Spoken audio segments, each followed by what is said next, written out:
Kanhaiya ji, JNU आपकी मातृ संस्था है, वहाँ से आपका पीएचडी हुआ है और अब वहीं से आपको एक नई पहचान मिली है। अभी हाल ही एक दो दिन की पहले की बात है, वहाँ पर फीस वृद्धि को लेकर लगातार आंदोलन हुई और फिर उसको फीस वृद्धि को कम भी किया गया प्रशासन ने लेते हुए। सिर्फ जेएनयू ही नहीं, बीएचयू भी कई सारे छात्रों पर अत्याचार होते रहते हैं विश्वविद्यालय प्रबंधन के द्वारा। ये तो मीडिया में आ जाती है, जो हमारे तक बात पहुंच जाती है, लेकिन देश में कई सारे ऐसे विश्वविद्यालय हैं जहां पर स्टूडेंट अगर विरोध करना चाहे तो उनको दबा दिया जाता है। अब ऐसे में विश्वविद्यालयों का के प्रति जो सरकार का इस तरह का रवैया है, चाहे वो जेएनयू हो, चाहे वो बीएचयू हो, चाहे वो डी हो, इसे आप किस रूप में देख रहे हैं? देखिए, सबसे बड़ी विडंबना यह है कि सरकार को जो चलाने वाले लोग हैं उनके पास पढ़ाई लिखाई का कोई महत्व नहीं है। उनकी नज़रों में पढ़ने लिखने से कुछ नहीं होता है, क्योंकि झूठ बोलने के लिए बुद्धि की ज़रूरत नहीं होती है। झूठ बोलने के लिए अनैतिक होना ज़रूरी होता है। झूठ बोलने के लिए ज्ञान की आवश्यकता नहीं होती है, नैतिकता की आवश्यकता नहीं होती है। तो झूठ बोल करके ये सरकार चला रहे हैं। जो खुद शिक्षा का महत्व नहीं समझते हैं, स्वाभाविक रूप से वो शिक्षण संस्थानों को अपना दुश्मन मानते हैं। और ये जो आप उदाहरण दे रहे हैं कि देश के अलग अलग विश्वविद्यालयों में हर समय किसी न किसी कारण से स्टूडेंट का प्रदर्शन होते रहता है। कुछ को मीडिया कवर करती है, कुछ को मीडिया कवर नहीं करती है। असल कुछ ऐसे मीडिया चैनल भी हैं, वो जानबूझ करके ऐसा करते हैं ताकि वो दिखाने की कोशिश करें कि सिर्फ जेएनयू में ही ऐसा होता है, जबकि ऐसी बात नहीं है। आज शिक्षा को लेकर के जो सरकार की नीति है, जिस तरीके से लगातार बजट को कम किया जा रहा है, फंड को कम किया जा रहा है, तो अलग अलग शिक्षण संस्थानों में ये समस्या उत्पन्न हो गई है। सरकार ये कहती है और सरकार ये फैलाने की कोशिश कर रही है कि मुफ्त में शिक्षा नहीं दिया जाना चाहिए, इससे टैक्स का पैसा बर्बाद होता है। मेरा एक मोटा मोटी सवाल है, जब गुजरात के मुख्यमंत्री सैकड़ों करोड़ का एरोप्लेन खरीदते हैं, जेट खरीदते हैं, तो क्या उसमें टैक्स का पैसा बर्बाद नहीं होता है? ये जो निकम्मे नेता हैं जो देश के लिए कुछ नहीं करते हैं, हवाई जहाज़ों में घूमते हैं, महंगे होटलों में रुकते हैं और उनको सब कुछ जो फ्री दिया जाता है, रेल यात्रा, हवाई यात्रा, पेंशन, अगर आप काम कर रहे हैं सरकारी संस्थान में तो आपको पेंशन नहीं दिया जाएगा, लेकिन अगर आप 5 दिन के लिए विधायक हो गए हैं, एमएलए हो गए हैं, तो आपको पेंशन दिया जाएगा। न्यू पेंशन स्कीम के नाम पे जो पेंशन का अधिकार है हर वर्कर का, उसको आज समाप्त किया जा रहा है। सार्वजनिक संस्थानों को बेचा जा रहा है, रेलवे को बेचा जा रहा है, बीपीसीएल को बेचा जा रहा है, बीएसएनएल को बेचने की तैयारी की जा रही है। बीएसएनएल में एक कर्मचारी को कई महीनों से वेतन नहीं मिला और उस इंसान ने आत्महत्या कर ली। अभी जो है पिछले साल का आंकड़ा आया है, हजारों किसान ने आत्महत्या की है। ये जो समस्याएं हैं कि जो मजदूर है, जो काम कर रहा है, उसको सही वेतन नहीं मिल रहा है, जो किसान है उसको उसके फसल का दाम नहीं मिल रहा है, लेकिन सरकार इनके ऊपर, किसानों के ऊपर, मजदूरों के ऊपर, विद्यार्थियों के ऊपर, महिलाओं के ऊपर, जो उनके अपने कर्मचारी हैं, चाहे वो राज्य के कर्मचारी हों या केंद्र के कर्मचारी हों, उनके ऊपर वो पेंशन देने के लिए कहती है कि ये टैक्स की बर्बादी है, सब्सिडी नहीं मिलना चाहिए, लेकिन खुद सारा सब्सिडी का माल जो है ये गपत कर रहे हैं, खा रहे हैं, उसको उड़ा रहे हैं। आप जो है कभी पार्लियामेंट की कैंटीन में जाकर के खाना खा लीजिए। अगर किसानों को सब्सिडी नहीं मिलनी चाहिए तो सांसदों को सब्सिडी क्यों मिलनी चाहिए? तो ये पूरी की पूरी लड़ाई जो है वो एक संस्थान की लड़ाई नहीं है। शिक्षा को लेकर के सरकार का क्या नजरिया है, उस नजरियों को लेकर के लड़ाई है। शिक्षा इस देश में सबका बुनियादी अधिकार है, चाहे उसके माँ बाप के पास पैसा हो या ना हो।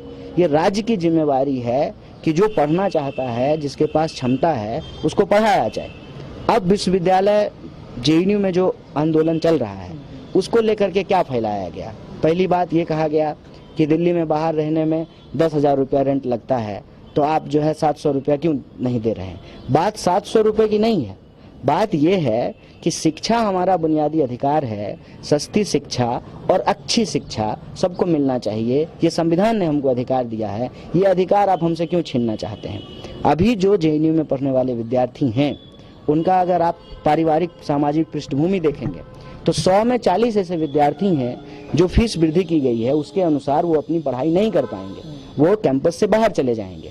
तो ये कुछ उदाहरण निकाल के ले आते हैं, कहते हैं कि आपके पास पिज्ज़ा खरीदने के लिए पैसा है, घूमने के लिए, बाइक के लिए पैसा है, आईफोन यूज करने के लिए पैसा है, लेकिन आपके पास पढ़ने के लिए पैसा नहीं है। तो ये कुछ उदाहरण ऐसा खरीद ले आते हैं जिसको दिखा करके वो लोगों को कंफ्यूज कर सके।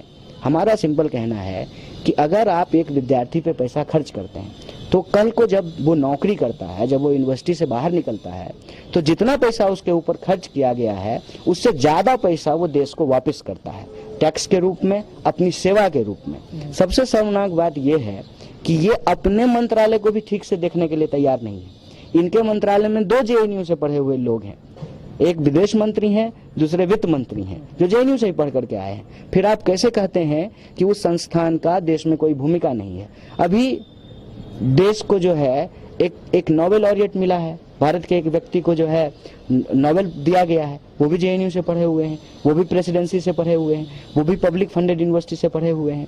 पब्लिक फंडेड यूनिवर्सिटी या इंस्टीट्यूशन को जानबूझ करके बदनाम किया जाता है, क्योंकि पब्लिक फंडेड यूनिवर्सिटी में ज्यादातर गरीब तबके के लोग पढ़ते हैं। कितना नेता है जिसका बच्चा इस देश में पढ़ता है? वो तो पढ़ने के लिए अमेरिका और लंदन चला जाता है। तो आप कहते हैं कि अपने देश में आप अपने देश के गरीब नागरिकों को सब्सिडी पे नहीं पढ़ने देंगे, लेकिन अपने बाल बच्चों को विदेश में सब्सिडी पे पढ़ने के लिए भेजते हैं और बहुत खुश होते हैं। अगर मान लीजिए ये जो लोग आज बोल रहे हैं इनके बच्चे ऑक्सफोर्ड में पढ़ते हैं, तो ये भी तो किसी देश के नागरिक का टैक्स का पैसा है। तो दूसरे के टैक्स के पैसे पे आपके बच्चे पढ़ें, लेकिन इस देश के नागरिकों के टैक्स के पैसे पे इस देश के गरीब नागरिकों के बच्चे पढ़ाई नहीं करें। इसको कहते हैं दो मुहापन। और इस दो मुहेपन के चलते इस पूरी की पूरी लड़ाई को लगातार डाइवर्ट करने की और बदनाम करने की कोशिश की जा रही है। पहले तो झूठ बोला गया कि फीस वृद्धि वापस ले ली गई है, ये झूठ बात है। फीस वृद्धि वापस ही नहीं ली गई। पहले तो ये लोग स्वीकार ही नहीं किए कि JNU में कुछ हो रहा है। जब 15 दिन आंदोलन का हो गया और दीक्षांत समारोह हो रहा था, जिसमें मुझे भी अपनी डिग्री लेने के लिए जाना था, और मैंने कहा कि जो लोग शिक्षण संस्थानों की और शिक्षा की हत्या कर रहे हो, इनके हाथ से मुझे डिग्री नहीं लेनी है, तो मैंने अपनी डिग्री लेने के लिए मैं नहीं गया और दीक्षांत समारोह में मैं शामिल नहीं हुआ। जब उसके बाहर बड़ा प्रदर्शन हुआ तब मीडिया में कवरेज आया। फिर आनंद फानन में MHRD ने कहा कि फीस वृद्धि वापस ले ली गई, जबकि ये झूठ बात है। फीस वृद्धि अभी तक वापस नहीं ली गई है। फिर इस पूरे के पूरे आंदोलन को डाइवर्ट करने के लिए ये कहा गया कि विवेकानंद की मूर्ति के साथ छेड़छाड़ किया गया। अब अचानक से एक नया मुद्दा ला दिया गया है कि विवेकानंद की मूर्ति के साथ छेड़छाड़ की गई है। हमारा ये कहना है कि सबसे पहली बात तो मूर्ति के साथ कुछ भी नहीं किया गया है। मूर्ति जो है वो एज इट इज है।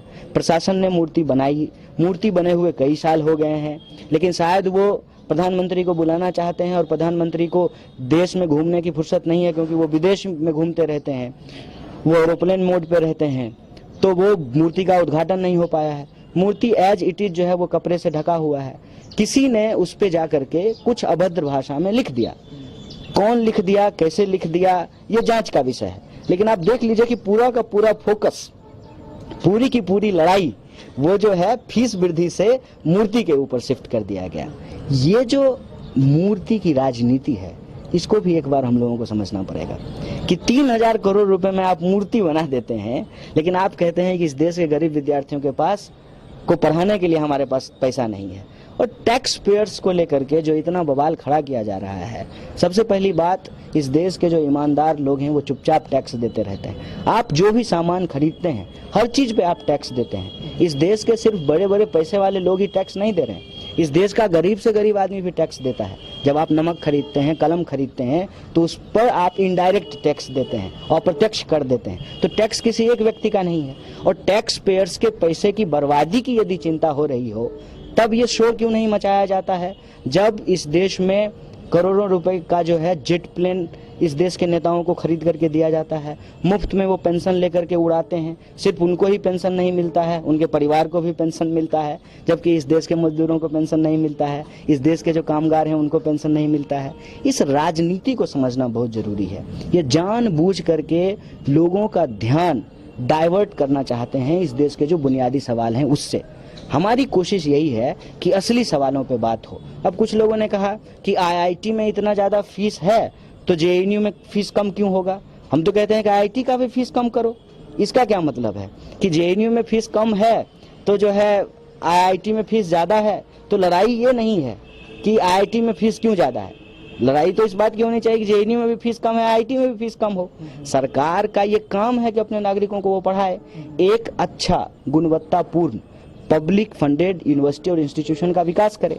और इस देश का इतिहास उठा करके देखिए, मंगलयान जो है इस देश की पब्लिक फंडेड इंस्टीट्यूट ने भेजा है। देश में सबसे बेहतरीन इलाज जो है वो एम्स में होता है। देश का सबसे उत्कृष्ट संस्थान जो है वो जेएनयू है। नैक ने सबसे ज़्यादा ग्रेड जेएनयू को दिया है। सबसे ज़्यादा एकेडमिशियन पैदा होते हैं, नोबेल लॉरिएट पैदा हो रहे हैं, ब्यूरोक्रेट पैदा हो रहे हैं। और ये जो पूरी की पूरी राजनीति है उससे एक बात सामने आई है कि यह सरकार बुनियादी तौर पर, चाहे आप एनआरसी का मामला देख लीजिए, चाहे आप अलग अलग शिक्षा संस्थानों में जो शिक्षा पे हमला हो रहा है उसको देख लीजिए, यह सरकार बुनियादी तौर पे इस देश के जो कमजोर लोग हैं उनके खिलाफ है। इस देश के जो गरीब हैं, इस देश के जो किसान हैं, इस देश के जो मजदूर हैं, इस देश के आदिवासी, दलित, पिछड़े, अति पिछड़े, महिलाएं, अल्पसंख्यक, उसके खिलाफ ये सरकार है। इसीलिए पब्लिक इंस्टीट्यूट को ये बंद कर देना चाहती है, क्योंकि इनके बच्चे वहां जाकर के पढ़ करके अच्छा करते हैं, आगे बढ़ते हैं, ये बात इनको बर्दाश्त नहीं है। ये चाहते हैं कि वो गरीब हैं तो वो सिर्फ और सिर्फ जो है वो गराज में, होटलों में, सफाई में, गटर साफ करने में, इन चीज़ों में ही काम करें। वो पढ़ लिख करके कलेक्टर नहीं बने, वो पढ़ लिख करके अच्छा इंजीनियर नहीं बने, वो पढ़ लिख करके जो है वैज्ञानिक नहीं बने, वो पढ़ लिख करके नोबेल विजेता नहीं बने। बुनियादी तौर पे ये सरकार जो है कमज़ोर लोगों को शिक्षा प्राप्त करने का जो अधिकार है उस अधिकार के खिलाफ है, शिक्षा के खिलाफ है ये।